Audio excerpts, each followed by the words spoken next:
Sa pamamagitan po ng pagiging masaya ko dun sa paghahanap buhay ko, habang naghahanap buhay akong nasasayahan ako dahil dun sa profession ko, nagamit ko.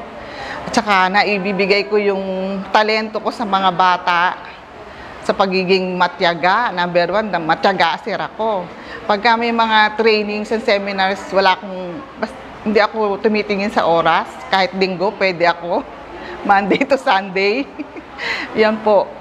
Masaya po ako kapag yung tinuturoan ko ay nakikita ko na natututo, at saka yung dedication po talaga sa pagtuturo ang number one.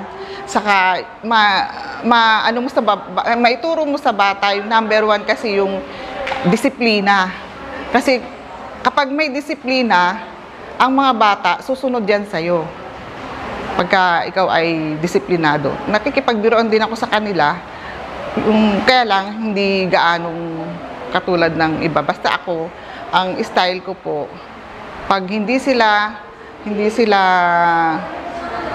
nakikinig, titigil ako.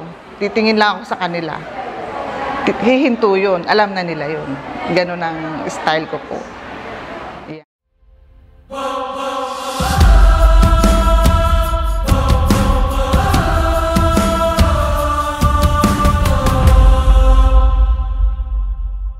Gurong QC, may pagmamalaki.